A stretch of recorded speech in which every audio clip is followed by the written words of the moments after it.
పగలు లేదు, రాత్రి లేదు. ఆ గదిలోంచి బయటికి రాడు అసలు. పొద్దుడు కూడా మందు తెచ్చుకోవడానికి ఒకసారి వస్తాడు. అమ్మా అది అయిపోయిన తర్వాత మళ్ళీ సాయంకాలం పూట వెళ్ళి ఇంకో బాటిల్ తెచ్చుకోవడానికి వస్తాడండి.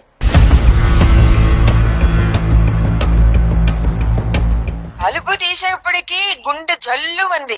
హాల్లో చూస్తే 5-6 మగవాళ్ళు ఉన్నారమ్మా.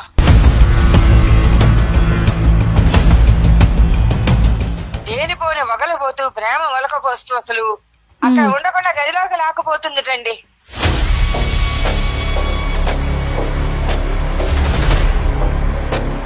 కొడుకు సంసారం అట్లా ఉందంటే ఏ తల్లి మాత్రం తట్టుకోగలదండి. అయినా అదేం ఫ్రెండ్షిప్ అండి? మొగుడిని పక్కన నైట్ పడుకున్నాక కూడా ఫోన్ వస్తే మధ్యరాత్రి మొగుడిని వదిలిపెట్టిపోయే ఫ్రెండ్షిప్ ఏం ఫ్రెండ్షిప్ అండి?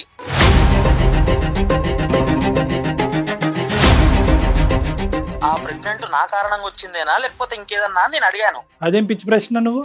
అదేం పిచ్చి ప్రశ్న అంటే 10 మందితో కలిసి తిరిగాక అది నాదా నాకు డౌట్ వస్తుంది కదా సార్. నాన్న బాధ మర్చిపోవటానికి తాగుడు మందా? ఏ టెక్స్ట్ బుక్ లో ఉందో చెప్పు. నా దృష్టిలో అదే మందు. పెద్దవాళ్ళం మేము ఇక్కడ వాళ్ళని తెచ్చాం కదా. అదేమో అలా వదిలిపెట్టిపోయింది, అదేమో సగం మంది చెప్పింది. మా అమ్మేమో మీకు ఫోన్ చేసి నా జీవితం మొత్తం బజార్ లేసారు మీరు అందరు కలిసి. మయూర ఆయుర్వేద అండ్ సిద్ధ హాస్పిటల్ సమర్పించు అందమైన జీవితం కార్యక్రమానికి స్వాగతం. నమస్తే కళ్యాణ్ చక్రవర్తి. కళ్యాణ్ గారు, పార్వతమ్మ ఒక అమ్మగారు మనకి మెయిల్ చేశారండి. పెద్దావిడే కొడుకు ఫస్ట్ పెళ్లికి ఒక ఇష్యూ అయింది. సో రెండోసారి పెళ్లి చేసుకోమని అడుగుతున్నారు. ఆవిడ రెండో పెళ్లికి వెళ్ళాలని తల్లిగా ఆవిడ కోరుకుంటున్నారు, కానీ అతను అంగీకరించట్లేదు. ఒక్కసారి డాక్టర్ గారితో మాట్లాడించండి, అతని మనసు మారుతుందేమో అనే ప్రయత్నంలో భాగంగా ఆవిడ మనకు ఒక మెయిల్ పంపించారండి. ఒకసారి కాల్ చేద్దామా? తప్పకుండా. అంటే చాలా మంది వాట్సాప్ నెంబర్ ఉంటే బాగున్నావు, మెయిల్ చేయడం కష్టంగా ఉందని అంటున్నారు, కానీ వీళ్ళు ఈ పెద్దవాళ్ళని చూసి మనం నేర్చుకోవాలి. అవునండి, ఎవరొకరు సాయం తీసుకుని మెయిల్ పంపిస్తున్నారు. అవును. హలో హలో అమ్మా, నమస్తే. నేను జయానమ్మ, పార్వతమ్మేనా మాట్లాడేది? అవునమ్మా, నమస్కారం అమ్మా. పార్వతమ్మనే మాట్లాడుతున్నా. అమ్మ బాగున్నారమ్మా? ఏం బాగులే అమ్మా, ఏదో కష్టంలో ఉండి నా కష్టాన్ని మీకు చెప్పుకుంటే నా బిడ్డని ఒక దారికి తెస్తారని చెప్పేసి మీకు మెయిల్ చేశానమ్మా. తప్పకుండా అమ్మా, తప్పకుండా. మంచి సలహా డాక్టర్ గారి వైపు నుంచి మనం తీసుకోవచ్చు. మీరు నాకు ఏదైతే మెయిల్లో చేశారో అదొక్కసారి ఆయనతో మాట్లాడండి. అట్లాగేనమ్మా. పార్వతమ్మ గారు నమస్తే అమ్మా. నమస్కారం. చాలా సంతోషం అమ్మా. మీ వయసు ఉన్న వాళ్ళు కూడా మాకు ఈమెయిల్ పంపించే ఇది ప్రయత్నం చేస్తున్నారంటే ఎంత ఉంటది పార్వతమ్మ గారు? మనసుంటే మార్గం ఉంటుంది. ఖచ్చితంగా. ఎంత ఉంటది వయసు పార్వతమ్మ గారి మీది? నాకు 65 ఏళ్ళు బాబు. అమ్మా పర్లేదా? ఆరోగ్యం బానే ఉందా? నా ఆరోగ్యం బానే ఉంది నాయన. నా కొడుకే ఏమిటో దారి తప్పిపోయినట్టు 24 గంటలు తాగుతూనే ఉన్నాడండి డాక్టర్ గారు. అయ్యయ్యో. పగలు లేదు, రాత్రి లేదు. ఆ గదిలోంచి బయటికి రాడు అసలు.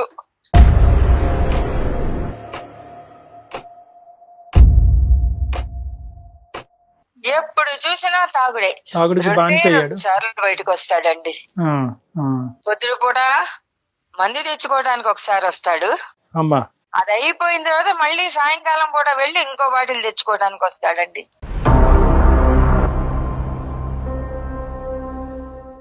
ఏంటమ్మా పరిస్థితి? అసలు ఎందుకు వచ్చింది ఇలాంటి పరిస్థితి? పిల్లవాడు ఇద్దరు ఇష్టపడ్డారు. మాకు పిల్ల నచ్చింది. పిల్ల చూడడానికి బాగుంది, సంసార పక్షంగా ఉంది. ఓన్లీ ఇద్దరు ఇష్టపడ్డారు, ఒకళ్ళకొకళ్ళు చక్కగా సంసారం చేసుకుంటారు. పిల్లవాడి సుఖ సంతోషాల కన్నా మాకేం కావాలి అని చెప్పేసి లవ్ మ్యారేజా? వాళ్ళు లవ్ చేసుకున్నారు, మేము ఆమోదించి మేమే చేశాం తల్లి పెళ్లి. ఓకే, సంతోషం. కొత్తగా పెళ్లి చేసుకున్నారు కదా, కొద్ది కాలం వేరే ఉంటాం అత్తమ్మ అంటే, ఓన్లే కొత్త జంట కదా, వాళ్ళకి ఏవో సరదాలు సరసాలు ఉంటాయి కదా అని చెప్పేసి, సరే నాయన అట్లాగే ఉండండి అని పక్క రోడ్లో పెట్టామమ్మా. అప్పుడప్పుడు మా ఇంటికి వస్తూ ఉండేవాళ్ళు, అత్తమ్మ ఎట్లా ఉన్నారు అని పలకరిచ్చేది. మంచిగానే ఉన్నారు. ఏంటమ్మా సమస్య ఏంటి అసలు? సమస్య ఏమిటి అంటే ఏం చెప్పనమ్మా. పిల్లలు లేరు కదమ్మా? ఉన్నారా? పిల్లలు లేరమ్మా వాళ్ళకి. ఏమైందంటే ఎప్పుడు వారం వారం వచ్చేవాళ్ళు కొద్ది కాలం నుంచి అసలు రావటం మానేశారు. ఏమైందా ఏమిటో కనుక్కుందాము అని చెప్పేసి పిల్లలు ఎట్లా ఉన్నారా ఏమిటో వాళ్లే రావాలా నేను వెళ్ళొచ్చు కదా నా పిల్లల ఇంటికని ఒక రోజు వెళ్ళానమ్మా. అమ్మా తలుపు తీసేప్పటికి గుండె జల్లు మంది. హాల్లో చూస్తే 5-6 మగవాళ్ళు ఉన్నారమ్మా.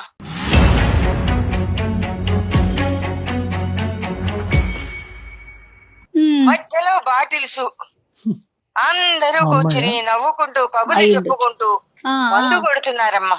ఎవరున్నారు? మీ బాబు ఉన్నాడు అక్కడ? మా బాబు లేడమ్మా, నా కోడలు. అయ్యో.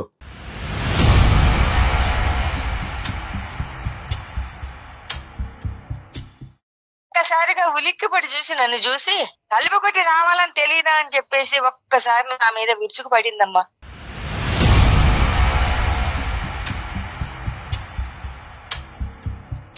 చుట్టూతా 5-6 మగవాళ్ళు ఉన్నారు, తాగుతున్నారు. అసలు ఆ వాతావరణం చూస్తే నాకు అవును కొడుకు సంసారం అట్లా ఉందంటే ఏ తల్లి మాత్రం తట్టుకోగలండి.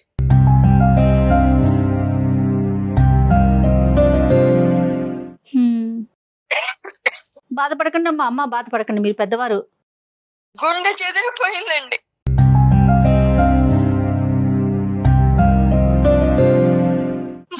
సంసారం ఏమిటి ఇట్లాగా అయిపోయిందని. అంటే మరి ఈ ప్రేమ వ్యవహారం మొదలైనప్పుడు పెద్దలుగా మీరు ఈ పెళ్లికి అంగీకరించినప్పుడు కొద్దిగానే వాకప్ చేశారమ్మా? అసలు ఏంటి ఆ కుటుంబం ఏంటి, ఎటువంటి అలవాట్లు? వాకప్ చేసినప్పుడు ఎవరైనా చెబుతారా అండి? అదే అది పాయింట్ లేండి. కానీ మనం ఒక పెళ్లి చెయ్యాలి అంటారు కానీ వాస్తవం ఎవరు చెప్పరు కదండి. చెప్పరు, కానీ ఏదన్నా మనకి అడిగే బాధ్యత అయితే మన మీద ఉంది కదా. ఎంక్వైరీ చేస్తే మంచి పిల్లేనండి, చాలా బుద్ధిమంతురాలు, సంసార పక్షంగా ఉంటుంది. చాలా బుద్ధిమంతురాలు. ఇప్పుడు మీ అబ్బాయి ఏమంటాడమ్మా? మా అబ్బాయి వచ్చేప్పటికి అసలు ఎక్కడ లేని వగలు పోతుందిటండి. మా వాడు మొత్తుకున్నాడు. రాగానే గుమ్మంలోకి రాగానే ఎక్కడ లేని ప్రేమ వలకపోస్తుంది. అసలు మా వాడు మాట్లాడడానికి కూడా అవకాశం ఇవ్వకుండా లేనిపోని వగలపోతూ ప్రేమ వలకపోస్తూ అసలు అక్కడ ఉండకుండా గదిలోకి లాక్కుపోతుందిటండి. ఓకే, సో ఆవిడ చేసేది ఆవిడ చేస్తది కానీ మీ అబ్బాయి నోరు ఎలా మోయించాలో కూడా బాగా తెలుసు ఆవిడకి. సో ఈ ఇష్యూ బయటకు పొక్కకుండా కుటుంబాన్ని కాపాడేటటువంటి ప్రయత్నం ఒక పద్ధతిలో చేస్తూ ఉంటది, ఇంకో పక్క నుంచి ఆవిడ సోషల్ బిహేవియర్ అనేది అలాగే ఉంది. అట్లాగే ఉందండి. రైట్. దీని గురించి మీ అబ్బాయి ఎలా ఖండించాడు? ఈ విషయం మీరు మీ అబ్బాయిని అడిగారా? మీ అబ్బాయి వచ్చి తన బాధ మీ దగ్గర వెలగక్కున్నాడా? అప్పటి వరకు ఈ అంశం మీ అబ్బాయి మీకు ఎందుకు చెప్పలేదు? నేనే అడిగాను ఫోన్ చేసి, ఏమిచ్చా ఇట్లా చూద్దాను పెడితే నీ పెళ్ళాం ఈ స్థితిలో ఉంది, నువ్వు నాకు ఒక్క మాట కూడా చెప్పలేదేమిటి, నేను ఇట్లా ఉన్నాను ఇట్లా కష్టపడుతున్నాను అని అంటే, అమ్మా ఏం చెబుతానమ్మా, ఏం చెప్పను దాని మీద. ఒకళ్ళకొకళ్ళు ఇష్టపడ్డాము, పెళ్లి చేసుకున్నాము, ఏదో సుఖంగా ఉందాము అనుకున్నాం. మధ్యలో దీనికి బుద్ధి ఎందుకు పుట్టిందో నాకే అర్థం కావట్లేదు. సో వీళ్ళు ప్రేమించుకున్నప్పుడు అయితే మాత్రం ఈ అమ్మాయికి ఇటువంటి అలవాట్లు లేవనేది మీ అబ్బాయి ఖచ్చితంగా చెప్తున్నాడు. లేవు అని అన్నాడు, కానీ వాడికి మాత్రం ఏం తెలుస్తుందండి. తర్వాత వాళ్ళిద్దరి మధ్య ఏం జరిగింది అన్నది నాకు తెలియలేదండి. ఒక రోజు పొద్దున్నే బావురమని ఏడ్చుకుంటూ వచ్చేసాడండి నా కొడుకు. ఏమైందిరా నాయన అని చెప్పేసి అంటే, ఏం చెప్పనమ్మా, నా నెత్తిని పెద్ద పంట పడేసేసి సర్దుకుని పుట్టింటికి వెళ్ళిపోయింది, నాకు నువ్వు అక్కర్లేదు, నీ కాపురం అక్కర్లేదు, నాకు విడాకులే కావాలి అని అంటూను.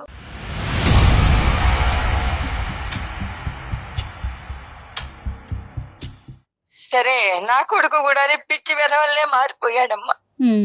తాగుడు ఎక్కువైపోయింది, ఏం చెయ్యాలో తెలియలేదు. ఈ అబ్బాయి తాగుతున్నాడు ఇప్పుడు మొదలు పెట్టాడు. అదే కదా 2 సార్లు బయటకు వస్తున్నాడట, బాటిల్స్ కోసం మాత్రమే అని చెప్తున్నారు ఆవిడ. ఉద్యోగం ఏమి వెళ్ళట్లేదమ్మా అతను?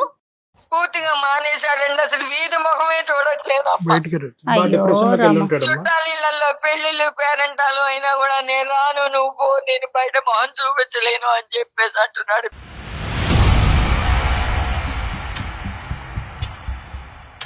అంటే ఇప్పుడు తలెత్తుకోలేనటువంటి పరిస్థితి కదా మేడం. ఒకటి ప్రేమించినటువంటి అమ్మాయి ఇలా చేసింది అనేది, రెండోది ఏంటంటే మోసపోయాను అంటే ఈ మాత్రం అంశం ముందు అబ్బాయికి తెలియకుండా గుడ్డిగా పెళ్లిలోకి దిగటం అనేటువంటి రెండోది. మూడోది సమాజానికి ఏమని చెప్పుకోవాలి. నాలుగోది ఇంకేమన్నా ఉందేమో మనకు తెలియదు. ఏమని చెప్పి వెళ్ళిపోయిందంట అమ్మాయి ఇంట్లోంచి? ఆ విషయం నాకేం చెప్పలేదండి. అదే అర్థం కాని పరిస్థితి అండి. నీకు దాంతో తెలియదు. పిచ్చేదవై తాగేస్తున్నాడండి మందు. సరే. తిండి కూడా తింటలేదు, గదిలోంచి బయటికి రావట్లేదు. అమ్మా ఈ వయసులో ఏం చెయ్యాలో తెలియక గుండెలు పార్వతమ్మ గారు బాధపడుతున్నారు. ఒక్క నిమిషం ఓపికగా వినండి. నేను అనేది ఏంటంటే ఈ రోజు మీ అబ్బాయి యొక్క పరిస్థితి అందరికీ అర్థం కానటువంటిది ఏం కాదు. బహుశా ఆ అబ్బాయి స్థానంలో ఎవరున్నా కూడా ఇదే విధంగా రియాక్ట్ అవుతారేమో. తాగుతారా లేదా అన్నది వేరే విషయం, కానీ ఇదే విధంగా రియాక్ట్ అవుతారేమో అన్నది మనం చెప్పుకోవాలి. ఎందుకంటే కనుక అన్ని విధాలుగా మోసపోయాడు. ఈ రోజు ప్రేమించాడు. ఈ అబ్బాయి తప్పు ఉందా లేదా అన్నది తీసి పక్కన పెడితే కనుక ఆ అమ్మాయి ఈ విధంగా వ్యవహరిస్తూ ఆ అమ్మాయి సంతోషాలకి సుఖాలకి అలవాటు పడి ఈ రోజు ఈ అబ్బాయిని వదిలేసి బయటకు వెళ్ళింది. ఇప్పుడు కష్టపడి తల్లిదండ్రులను ఒప్పించి పెళ్లి చేసుకున్నాడు. మీకేం చెప్పుకోవాలి? మీరు ఆల్రెడీ మనస్తాపకు గురయ్యారు, మీకు వయసు మీద పడింది. సో ఆ అబ్బాయి ఒక పద్మవ్యూహం అనేటటువంటి దాంట్లో చిక్కుకుపోయాడు ఈ రోజు ఆ బాధల్లో. సో కాబట్టి ఈరోజు మనం ఏం చేయాలి అంటే కనుక మనం కొద్ది మనోధైర్యాన్ని సంపాదించుకుని మనం నిలదొక్కుని ఆ అబ్బాయి ధైర్యాన్ని నింపేటటువంటి ప్రయత్నం చేయాలి, కానీ మనం విరిగిపోకూడదు. ఇది చాలా క్లిష్టమైనటువంటి పరిస్థితి. బాబు ఎక్కడున్నాడమ్మా? మేము మాట్లాడేదానికి అవకాశం ఉందా? ఇక్కడే ఉన్నాడండి. నేను అక్కడికి ఎన్నో సార్లు చెప్పి చూశానండి. అది విడాకులు అంటుంది కదా, దాని అది పోయింది కదా, అక్కర్లేదు అని. వెళ్ళిపోయిందా? విడాకులు అయిపోయినాయి అమ్మా? విడాకులు ఇచ్చేస్తాను, నాకు అక్కర్లేదు అని వెళ్ళిపోయిందండి. కాదమ్మా, బాబున్నాడా ఇంట్లో? మరి డాక్టర్ గారితో ఒకసారి ఏమన్నా మాట్లాడిద్దామా? ఉన్నాడండి, మాట్లాడిద్దామా? మరి మీరేమంటారు? అట్లాగే మాట్లాడిద్దాం. ఇవ్వండి అమ్మా ఒకసారి. నాన్న సాయి, డాక్టర్ గారు నీతో మాట్లాడతా, అట్లా మాట్లాడయ్యా ఒకసారి. పాపం పెద్దవాడికి ఆవిడ చేసిన తప్పు. మళ్ళీ ఏంటి నాకు? అయ్యో, అబ్బాయికి నచ్చదమ్మా. సాయి. హలో సాయి. చెప్పండి సార్. గుడ్ ఆఫ్టర్నూన్ నాన్న, బాగున్నావా? ఏం బాగోలేను సార్, చెప్పండి ఏంటి? కాదు నాన్న, ఏంటి సమస్య ఏంటి? అమ్మ బాధపడుతుంది కదా, ఒకసారి మేమేమన్నా సలహా ఇచ్చి ఈ సమస్యకి ఏమైనా పరిష్కారం చూపెట్టచ్చేమో అనే ఉద్దేశంతో కాల్ చేసాము. ఏంటి ప్రాబ్లం ఏంటి? ఏం చెప్తాను సార్ అది. చెప్పు నాన్న, పర్వాలేదు. ఇప్పుడు కూడా మీరు డ్రింక్ లోనే ఉన్నారా? అవును సార్, ఇప్పుడే బయటకు వెళ్ళాలి, టైం అవుతుంది ఆల్రెడీ. ఏది డ్రింక్ చేయడానికి బయటకు వెళ్ళాలా? అవును సార్, తెచ్చుకోవాలి. మీరు ఇప్పుడు కాల్ చేసి మళ్ళీ నన్ను ఆపారేంటో. ఒక గంట లేటుగా తెచ్చుకుంది కానీ ఒక్కసారి మేము చెప్పేది విను. ఏం చెప్తాను సార్ అది. ఏంటి ప్రాబ్లం ఏంటి? చెప్పమంటే ఏం చెప్తాను సార్, చెప్పండి. ఆఫీస్కి వెళ్ళి వచ్చే లోపు, డోర్ తీసే లోపు ఇంట్లో 10 మంది మొగాలు వేసుకొని కూర్చుంటది. ఏంటి ఇది? నేను అడిగే లోపు నా మీదకి వచ్చి నన్ను, నా కన్ను వచ్చాడు, నా బుజ్జి వచ్చాడు, నా బంగారం వచ్చాడు అని చెప్పి నన్ను ప్యాంపరింగ్ చేసి రూమ్ లోకి వేసుకొని పోతుంది. ఏం చెప్తాను సార్, చెప్పండి. ఇంకా కాదు నాన్న, ఎంతకాలం మీ లవ్ మ్యారేజ్, ఇప్పుడు ఈ అమ్మాయి అనేటటువంటిది ఈ విధంగా వ్యవహరిస్తుంది అనేది మీ అమ్మగారికి బ్రేకింగ్ న్యూస్, నీకు బ్రేకింగ్ న్యూసా, లేదంటే నీకు ఈ అమ్మాయి యొక్క మనస్తత్వం ముందు నుంచి, వ్యవహారం ముందు నుంచి తెలుసా? లేదు సార్, యాక్చువల్ అది నా మీద మోజుతో చేసిందో, ఎలా అది దాన్ని ప్రేమ అంటారో, దాని మీద ప్రేమ అంటారో ఏమంటారో నాకు తెలియదు సార్. సో ముందే నువ్వు బురదలో కాలేసావు. ఓకే, అంటే సో నీకు క్లారిటీ లేదు ఎంతకాలం ప్రేమ ఇది? నేను గత 4 సంవత్సరాల నుంచి ప్రేమిస్తున్నాను సార్. 4 years ప్రేమలో ఈ అమ్మాయి వ్యవహారము, అలవాట్లు మీకు తెలియదు. పెళ్ళైనటువంటి దగ్గర నుంచి ఈ అమ్మాయి ప్రవర్తన ఇలాగే ఉందా? సడన్ గా మధ్యలో స్టార్ట్ అయిందా? ఈ స్నేహితులు ఎవరు ఈ మగవాళ్ళు? ఆఫీస్ వాళ్ళ, లేదంటే ఇరుగు పొరుగా, చైల్డ్హుడ్ ఫ్రెండ్సా, ఎవరు వీళ్ళు? లేదు సార్, ఇప్పుడు చూసా నైట్ 1 గంటలకి 2 గంటలకు ఫోన్లు వస్తుంది, బయటకు వెళ్ళిపోతాయి. ఏమన్నా అంటే ఫ్రెండ్ అంటది, పక్కన మొగుడు ఉన్నాడని కూడా పట్టించుకోదు. ఫ్రెండ్ కాల్ చేస్తాడు, నేను పోవాలంటది.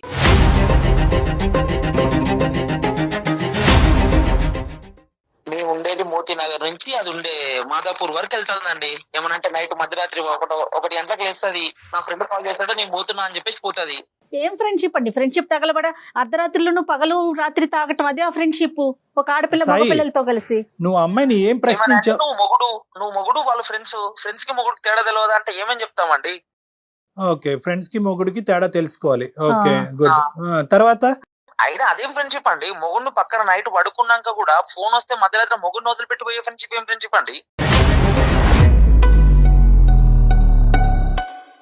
Right, okay. ఇంకా వంట వార్పు ఇవన్నీ ఏం వంట ఏం వార్పు అండి? స్విగ్గీలు, జొమాటోలు ఏమన్నా వచ్చాయి, వంటనా ఏమన్నా?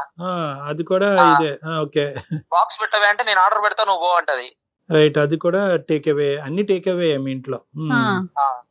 ఇలా ప్రయాణం ఎన్ని రోజుల నుంచి సాగుతోంది మీ ఇద్దరి మధ్య అండి? 2-3 సంవత్సరాల నుంచి అవుతుందండి. మీకు చేతులెత్తి దండమండి సాయి గారు. కాదు, అదే ఇప్పుడు అందరికి, ఇప్పుడు నాకు కాదు, చిన్నపిల్లలు ఎవరన్నా చూసినా కూడా ఈ ప్రోగ్రామ్ క్లియర్ కట్ గా అడిగేటటువంటి ఒక ప్రశ్న, 4 years పాటు ఈవిడ రహస్యాలు, ఈవిడ స్టోరీ 0.5% కూడా నీకు తెలియనటువంటి నువ్వు 2 years లో 100% సినిమా చూపెడుతున్నావు ఏంటి? అంటే ఇది నీ అమాయకత్వమా, ఆ అమ్మాయి దాపరికమా?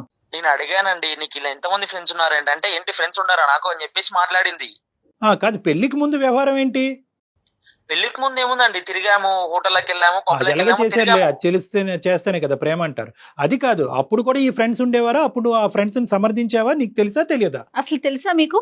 లేదు సార్, తెలియలేదు. బట్ ఫ్రెండ్స్ ఉంటారని తెలుసు. బట్ ఇలాంటి రకం తాగి ఫ్రెండ్స్ ఉంటారని నాకు తెలియదు కదా. సరే సరే, ఫ్రెండ్స్ ఉన్నారని అయితే ఒక ఐడియా ఉంది తప్ప ఇట్లా తెలియదు. వాళ్ళ అందరి మధ్య జరిగే ప్రోగ్రామ్ నీకు తెలియలే? లేదు, తెలియదండి. ఇదంతా ఒక ఎత్తు. వెళ్ళిపోవటానికి కారణం ఏంటి? ఆ అమ్మాయే అన్ని చేసింది, ఆ అమ్మాయే తాగింది, ఫ్రెండ్స్ ని ఇంటికి పిలిపించుకుంది, పగలనక రాత్రనక తాగింది. మధ్యలో నువ్వేం తప్పు చేసావని చెప్పి నువ్వేమన్నా అది వ్యతిరేకించావా? గొడవ పడ్డారా? అడ్డుపడ్డావా? దానివల్ల అమ్మాయి వెళ్ళిపోయిందా? లేదండి, నేను ఇలా ఆఫీస్ నుంచి వచ్చాను. రైట్, వచ్చినాక నేను ప్రెగ్నెంట్ అని చెప్పింది. ప్రెగ్నెంట్ అని చెప్పింది. సంతోషం. ఓకే. నాకు అనుమానం వచ్చి నేను ఒక క్వశ్చన్ అడిగాను.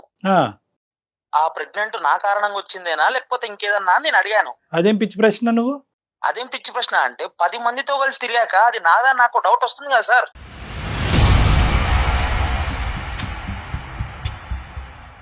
సరే నాన్న, ఇప్పుడు ఒకటి ఇక్కడ 2 అంశాలు. తాగింది, లేదంటే ఇంకో పనులు ఏమైనా చేసింది, మగవాళ్ళని పిలిపించుకుని ఇంట్లో కూర్చోపెట్టుకుంది. నువ్వు ఆ ఇష్యూని మొదటనే అది తుంచేసి అది తీయకుండా ప్రెగ్నెన్సీ వచ్చిన తర్వాత ప్రెగ్నెన్సీ నా ద్వారానే వచ్చిందనే ప్రశ్న అనేటటువంటిది ఎలా అడుగుతావు? నువ్వు ఇలా ఈ వ్యవహారం నడిపిస్తే కనుక నాకు కుదరదు, ఇది ప్రేమ కాదు, ఇది పెళ్లి కాదు, ఇందులో నీతి లేదు, న్యాయం లేదు, నీ దారి నీది, ఇది మానుకోకపోతే కనుక ఐ డోంట్ వాంట్ యూ అని చెప్పి నువ్వు త్రెట్టేసరకుండా 2 years పాటు అలా ఓపికగా ఉండి ఇప్పుడు ప్రెగ్నెన్సీ వచ్చాక ప్రెగ్నెన్సీ నా ద్వారా వచ్చిందని నమ్మకం ఏంటి అని ప్రశ్నిస్తే కనుక ఇంకెలా ఉంటుంది పరిస్థితి? అది చేసే చేతలు అలా ఉంది కాబట్టి నాకు నా అనుమానం వచ్చి నేను అడిగాను సార్. అడిగిన వెంటనే సరే, ఓకే, వెంటనే హాస్పిటల్కి వెళ్ళి అబార్షన్ చేసుకొని వచ్చింది.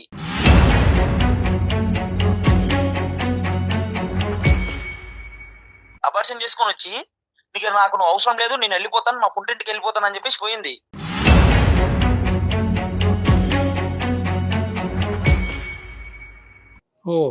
ఓకే ఓకే, అబార్షన్ కూడా అయిపోయింది. ప్రెగ్నెన్సీ అవటం, నీకు చెప్పటం, నువ్వు అడగటం, ఆ అమ్మాయి అబార్షన్ చేయించుకోవటం, అన్ని ఫాస్ట్ డెసిషన్సే. నువ్వు మొగాడు కాదని ఒక పెద్ద బండరాయి నా మీద వేసిపోయింది సార్. ఇక ఏం చెప్పమంటారు సార్? ఇక తాగకపోతే ఏం చేయాలి సార్? ఇలా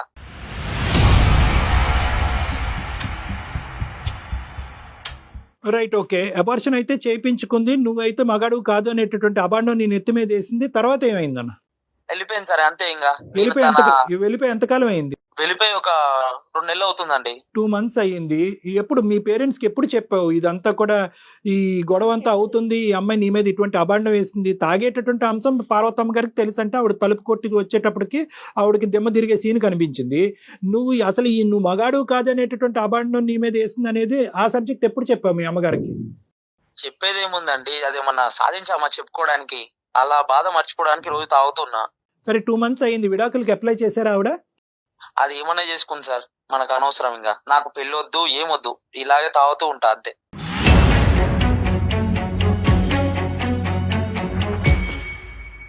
ఇప్పుడు ఆ అమ్మాయి వెళ్ళిపోయింది, ఆ అమ్మాయి సంతోషాలు సుఖాలు ఏమీ వదలలేదు. ఓకే, ఆ అమ్మాయి తాగటానికి ఇష్టపడింది, ఫ్రెండ్స్ తో పాటు ఉండటానికి ఇష్టపడింది, ఇంటినే పబ్బు కింద తయారు చేసింది. ఆ అమ్మాయి సుఖాల గురించి ఆ అమ్మాయి వెళ్ళిపోయింది. నువ్వెందుకు నాశనం అవుతున్నావు? ఏంటి నీ ఉద్దేశం ఏంటి? దీని వెనకతలు మీ తల్లిదండ్రులు చేసుకున్న కర్మ ఏంటి ఇదంతా? ఒక మొగాడికి అంత పెద్ద నింద వేసిపోయాక ఇంకా బాధ ఏంటి సార్? అంతకంటే ఇంకేం బాధ కావాలి? కాదు నాన్న, ఇప్పుడు ఆ అమ్మాయి ఏదో ఒక అబాండం వేసింది, నువ్వు దొంగ అంటే నువ్వు దొంగ అయిపోతావా? కాదు కదా. ఇప్పుడు నీ మీద ఒక అబాండం వేసినప్పుడు దానికి నువ్వు సమపాలల్లో రియాక్ట్ అవ్వాలి. ఏం బాగుతున్నావు, అయినవన్నీ అయినవి, అనుభవించవలసినవన్నీ అనుభవించావు, ఇప్పుడు ఇదా నేను నీ మీద అబాండం అయిపోయి నువ్వు నా మీద అబాండం వేస్తావని నువ్వు నిలదీయవలసింది. దానికంత నువ్వు కుంగిపోయి తాగుబోతాడు అయిపోవటం ఏంటి? నా ఫోన్ లో ఉన్న నా కాంటాక్ట్స్, వాట్సాప్ గ్రూపులు అందరికి వెప్పేసింది. అది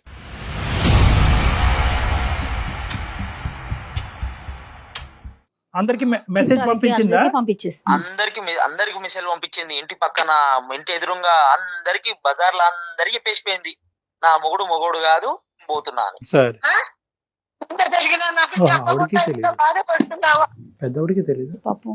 అయ్యో, పార్వతమ్మ గారు మీకు తెలీదా? నాకు తెలియదు అయ్యా, మీకు చెప్పేది. అయ్యో, నాకు చెప్తే నేను ఇరుగుగా ఏదో రకంగా సర్ది చెప్పుకుంటేదాన్ని కదా. నాకు తెలియకుండా ఈ భాగవతం అంతా నడిపారు ఇద్దరు కలిసి, కాపురం మీరు కాపురం అని చెప్పేసి.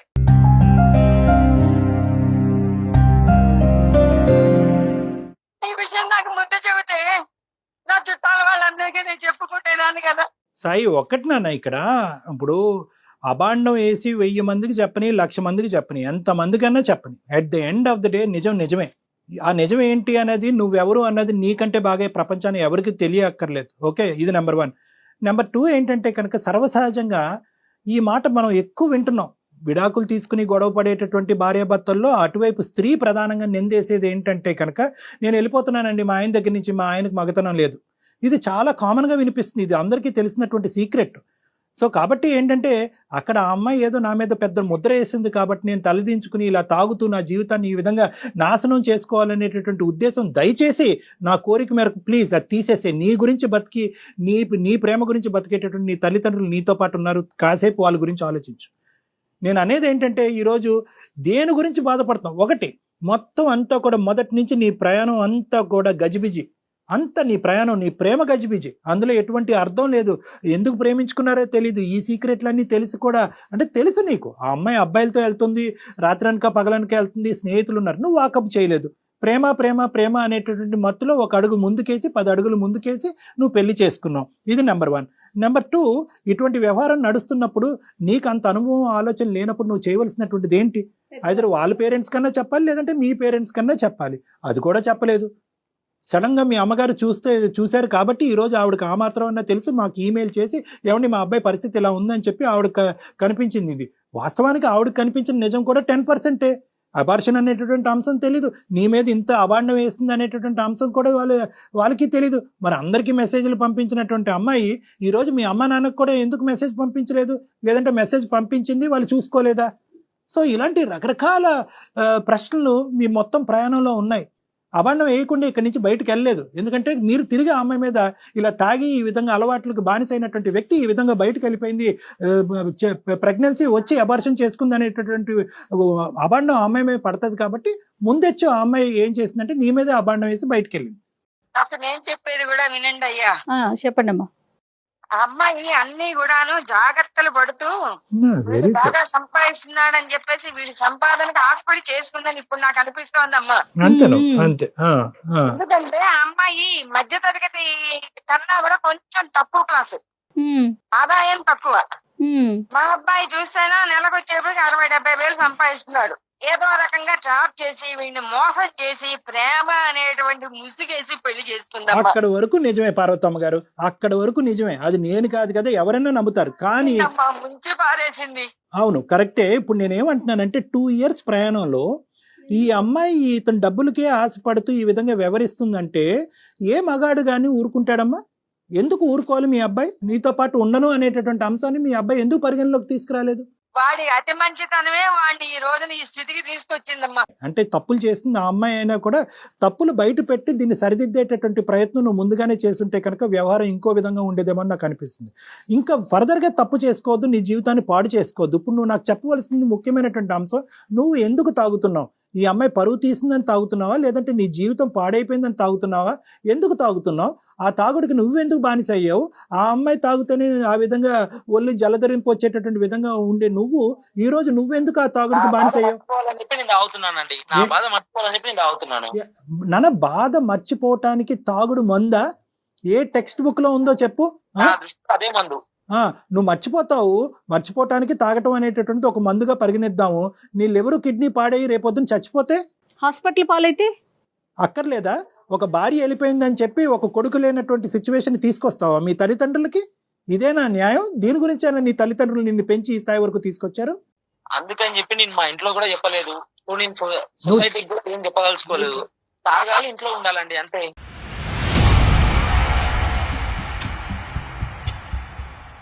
ఇప్పుడు ఆ అమ్మాయి వెళ్ళిపోయింది, తాగుడు నీకు అతికించి వెళ్ళిపోయింది, నీకు అంటించి వెళ్ళిపోయింది, ఆ ఇన్ఫెక్షన్ నీకు అంటించి వెళ్ళిపోయింది. ఆవిడ తాగుతుందని చెప్పి మీ అమ్మ ఇప్పుడుకొచ్చి జీర్ణించుకోలేకపోయి ఇది బాధపడుతుంది. ఇప్పుడు నువ్వు తాగుపోతాడు అవుతావా? నీ లివర్ కిడ్నీలు పాడు చేసుకుంటావా? మర్చిపోవాలి అని అంటున్నావు. ఏం మర్చిపోవటానికి తాగుతున్నావు? ఏ టెక్స్ట్ బుక్ లో ఉంది తాగితే మర్చిపోతారని చెప్పి? ఎవరు చెప్పారు? ఇది సినిమా, ఇది జీవితం. ఇంకేం చేయాలి? నా మీద అంత పెద్ద అబాండాలు వేసిపోయాక దానితో ఆ బాధ మర్చిపోవడానికి తాగుడు తప్ప నాకు ఇంకో దారి లేదు కదా ఏ అబాండం అయ్యా గాడిద గుడ్డ అబాండం ఏంటి ప్రపంచంలో సార్. ఒక మొగోడిని పట్టుకొని నువ్వు మొగోడు కాదని చెప్పాక అంతకంత పెద్ద అవమానం నానా ఇప్పుడు ఆ అమ్మాయి నానా ఒకటి ఆ అమ్మాయి 4,000 మంది పంపిస్తే నువ్వు 10,000 పంపించచ్చు. అది కాదు ఇక్కడ లెక్క. ప్రపంచానికి కూడా తెలిసి ఇక్కడ లెక్క ఏంటి అనేది ప్రపంచం ఎవరు విశ్లేషణ వాళ్ళు చేసుకుంటారు. పెద్దవాళ్ళం మేము ఇక్కడ వాళ్ళని చచ్చాం కదా. అదేమో సగం మంది చెప్పింది, మా అమ్మ ఏమో మీకు ఫోన్ చేసి నా జీవితం మొత్తం బజార్ లేసారు మీరు అందరు కలిసి. ఇప్పుడు నేను ఎలా ముఖం తిప్పుకోవాలి సార్ బయట? నానా మేము బజారీలో వేయట్లేదు, మేము నీకు సర్ది చెప్పేటటువంటి ప్రయత్నం చేస్తున్నాము. బహుశా ఈ 4,000, 10,000, 20,000 మంది ఎవరికైతే కనుక ఆ మహాతల్లి పంపించిందో వాళ్ళందరూ కూడా ఈ ప్రోగ్రాం చూస్తే కనుక సాయి మగాడు అనేటటువంటిది అర్థం అవుతుంది. మేము మీకు సహాయపడుతున్నావా? పరిష్కరించుకునే మార్గం అది. బుర్ర చల్లిపోయినప్పుడు ఆ బుర్రను కడుక్కోవాలి మనం ఏదో రకంగా చేసుకుని. ఇప్పుడు తెలిసిందిగా సమాజాన్ని అందరికీ చెబుతారని చెప్పేసి నేను ఆయనకు మెసేజ్ పెట్టాను. ఈరోజు వాక్యానికి నేనేదో నేను అల్లరి పెట్టానంటావేమిటి? లేదమ్మా, అబ్బాయి కొద్దిగా ఒక ఇమోషన్ లో ఉన్నాడు. ఆ అబ్బాయికి వాస్తవాలు అర్థం కావట్లేదు, జీవితం గురించి అర్థం కావట్లేదు. ఒక 10 నిమిషాలు వింటే కనుక ఇప్పటికైనా జీవితం బాగుంది. అన్ని తప్పటడుగులే నువ్వు. 10 మందితో తిరిగిన ఆడదది, ఇది నా బిడ్డ, నేను ఇలా గర్వంగా చెప్పుకోగలుగుతాను నేను.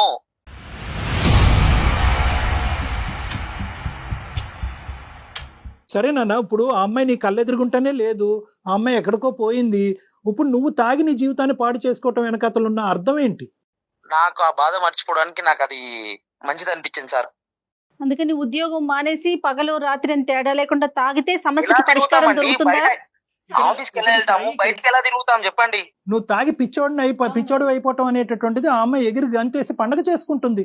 ఇప్పటికైనా కూడా నీ లోపల ఉండేటటువంటి పరిస్థితిని తిరిగి రాయటానికి ట్రై చేయి. తాగి నీ జీవితాన్ని నాశనం చేసుకోవటం కాదు. నువ్వు లేకపోయినా కూడా నేను బతకగలను, నువ్వు నన్ను మోసం చేసి వెళ్ళిపోయినా కూడా నేను ఒక మగాడిగా నేను ప్రూవ్ చేసుకోగలను అనేటటువంటి విధంగా నువ్వు ప్రూవ్ చేసుకో. అంటే ఇప్పుడు మీరు ఇంకో పెళ్లి చేసుకోమంటున్నారా సార్? నన్ను పెళ్లి చేసుకోమనట్లేదు, ఫస్ట్ ఈ అలవాట్ల నుంచి బయటపడమంటున్నాను, ఈ ఆలోచన నుంచి బయటపడమంటున్నాను. ఆయన అడుగుతామేమిచ్చా ముందు సమస్య పరిష్కారం గాని. ఆ అమ్మాయి వెళ్ళిపోయింది. ఇప్పుడు నీ జీవితాన్ని ఇప్పటికైనా కరెక్ట్ మార్గంలో బ్రతకడానికి ప్రయత్నించు. ఎందుకంటే నువ్వు ఇలా తాగితే కనుక, ఇలా తాగి ఈ విధంగా నీ జీవితాన్ని నాశనం చేసుకుంటే కనుక, ఎవరైతే ఈ 4 మనుషులు ఉన్నారో నీ చుట్టుపక్కల, ఎవరికైతే ఈ అమ్మాయి ప్రచారం చేస్తుందో వాళ్ళందరూ ఏమనుకుంటారు, ఓ కరెక్టే ఈ అబ్బాయి తప్పుడుగానే ఉండేవాడేమో, ఈ అబ్బాయికి నిజంగా ఆ కెపాసిటీ లేదేమో, అందుగురించి ఆ బాధను దిగమించుకోవటానికి భార్య వెళ్ళిపోయిందనే బాధతో ఇప్పుడు తాగుబోతా అయ్యాడేమో అని చెప్పి నీకు తెలియకుండానే నీ అబద్ధాన్ని నిజం చేస్తున్నావు. సాయి వింటున్నావు కదా? ఇప్పుడు ఏం చేయాలి సార్ చెప్పండి. ఫస్ట్ డ్రింక్ కి గుడ్ బై చేయి. నువ్వు తాగేటటువంటి అలవాటుకి గుడ్ బై చెప్పు. అది నీ జీవితానికి సమాధానం చెప్తాదనో, లేదంటే నీ బాధల్ని మర్చిపోయేటటువంటి విధంగా చేస్తుంది అనేటువంటి నమ్మకాన్ని నుంచి బయటికి రా. అది నీ జీవితాన్ని ధ్వంసం చేస్తుంది. చాలా థాంక్స్ డాక్టర్ గారు, మా వాడికి ఈ రకంగా మంచిగా చెప్తున్నారు. సరిపోదమ్మా, కొంతవరకు అర్థమైందని నేను అనుకుంటున్నాను. ఇమీడియట్ గా తక్షణమే ఈ అబ్బాయిని నా దగ్గర తీసుకురండి. కొన్ని కౌన్సిలింగ్ సెషన్స్ అనేటటువంటి ఇప్పించేటటువంటి ప్రయత్నం చేస్తే ఆ అబ్బాయి ఆలోచన తప్పు అనేటటువంటిది ఆ అబ్బాయికి అర్థం అవుతుంది, మళ్ళీ కొత్త జీవితాన్ని ప్రారంభిస్తాడు. అట్లాగే సార్, మీరు చెప్పినట్టే చేస్తా ఉంది డాక్టర్ గారు. ఓకేనా సాయి? చెప్పండి. ఇంకా చెప్పేది ఏం లేదు, చెప్పాను. మిగతాదంతా కూడా ఏమన్నా ఉంటే కనుక మనం కౌన్సిలింగ్ లో మాట్లాడదారా? సరేలేండి sir. Okay right. Okay Parvathamma garu, వెళ్ళిపోవాలి. ఇంకా మన మాట కూడా వినే పరిస్థితుల్లో ఇంత విని కూడా నాకు టైం అవుతుందని చెప్తున్నాడు అతను. రైట్. పార్వతమ్మ గారు, అమ్మా మీకు ఏమాత్రం అవకాశం ఉన్న బాబుని తీసుకుని ఒక్కసారి డాక్టర్ గారిని కలవండి అమ్మా. అలాగేనమ్మా. రైట్. Thank you. నమస్తే. ఓకే రైట్ కళ్యాణి గారు, నమస్తే.